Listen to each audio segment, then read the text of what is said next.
안녕하십니까. 서울특별시의회 제302회 임시회 도시계획관리위원회 의정활동 소식입니다.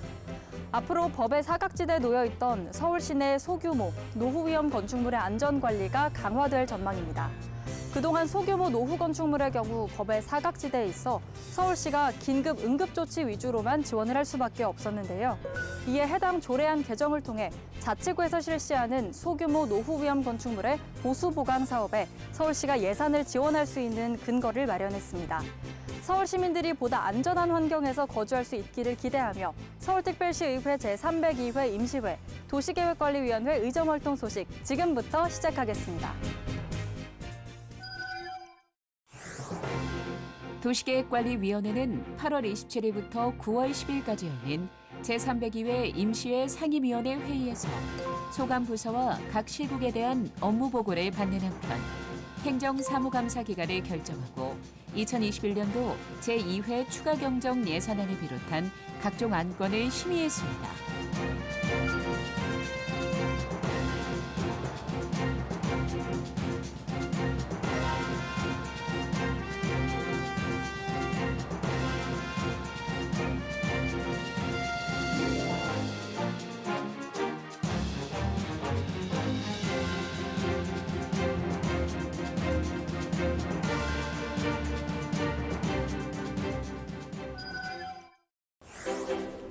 도시계획관리위원회가 장기 주택 전세를 5년 단위로 소득 수준 등을 점검하여 어려운 사람에게 순환될 수 있도록 해줄 것을 주문했습니다. 이 밖에도 어떤 논의가 이뤄졌는지 계속해서 도시계획관리위원회 의정활동 소식 살펴보겠습니다. 도시계획관리위원회가 서울시 전체 주택 공급 목표량 설정 관리에 최선을 다해줄 것을 주문했습니다. 도시계획관리위원회는 8월 31일 열린 2021년도 제2회 주택정책실 소관 추가 경정 예산안 심사에서 공공임대주택 공급 물량뿐만 아니라 서울시의 주택 공급 목표를 다시 점검하고 차질 없이 공급되도록 각별히 관리해 줄 것을 촉구했습니다. 주택 공급을 통한 주거 안정이라고 봅니다. 이게 10개의 단지가 이렇게 착공이 안 돼서 1,500억 정도가 줄어든다는 것은 나머지 주택들이 다 공급이 지연된다는 거 아니겠습니까? 공급을 하겠다는 의지가 있는지 저는 잘 모르겠어요. 또한 신혼부부 매입 임대 사업을 추진 시 실제로 거주하게 될 신혼부부들이 만족감을 느낄 수 있도록 세심하게 추진해 줄 것을 당부했습니다.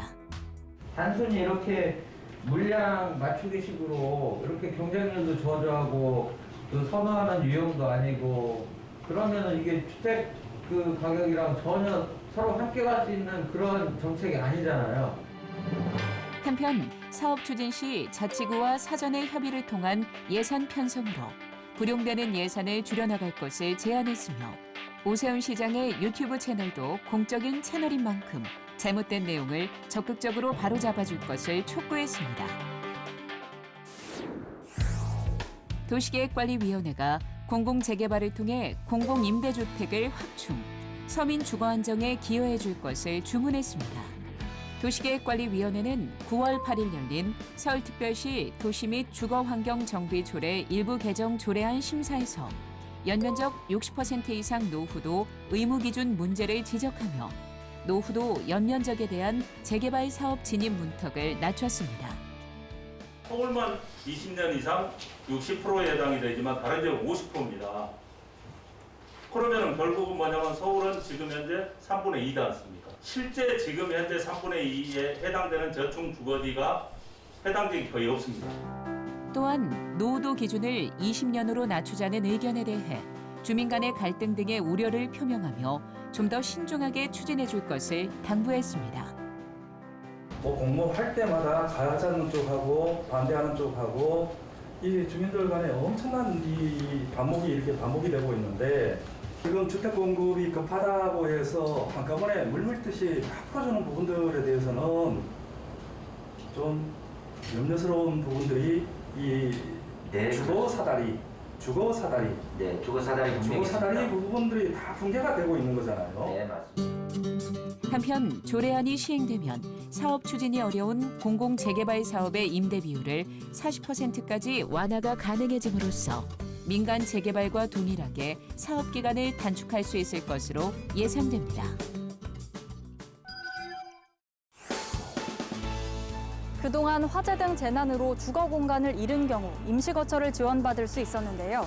해당 조례안이 개정됨에 따라 앞으로는 재난뿐만 아니라 감염병, 질병, 가정폭력, 실직 등에 따라 긴급히 주거 지원이 필요하다고 인정되는 경우 공공임대주택을 임시거처로 지원받을 수 있게 됐습니다.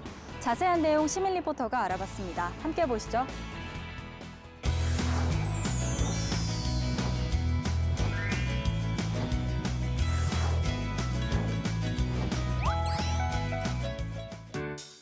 안녕하세요. 시민 리포터 최정우입니다.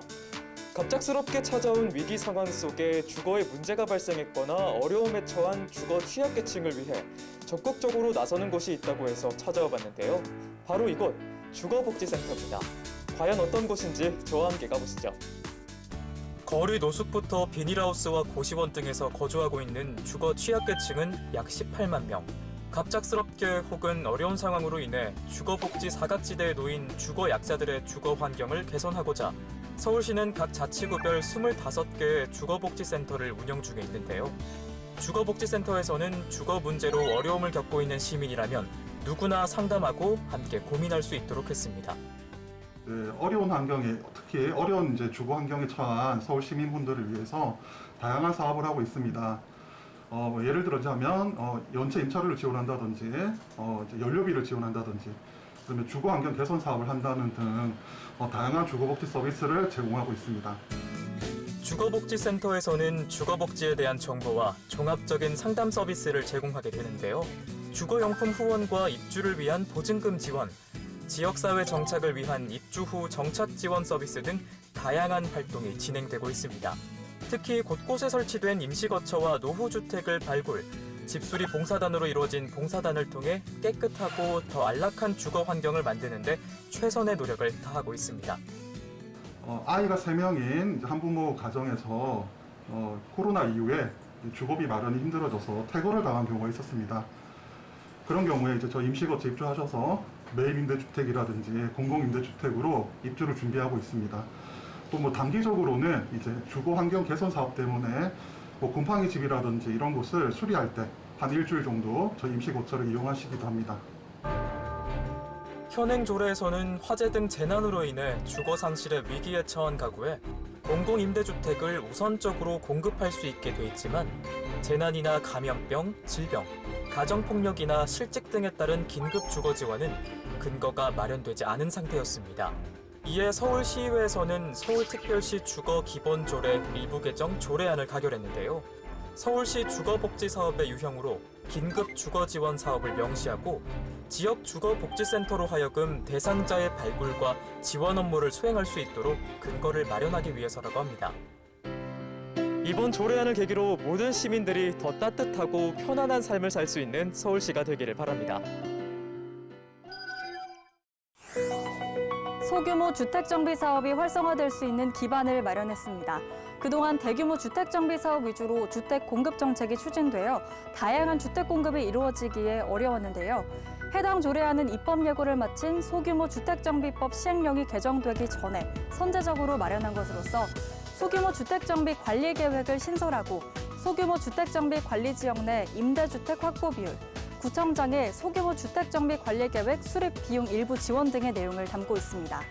소규모 주택 정비 사업이 차질 없이 진행돼 신속하게 공급되길 기대하며 서울특별시의회 제302회 임시회 도시계획관리위원회 의정활동 소식은 여기까지입니다. 시청해주신 여러분 고맙습니다.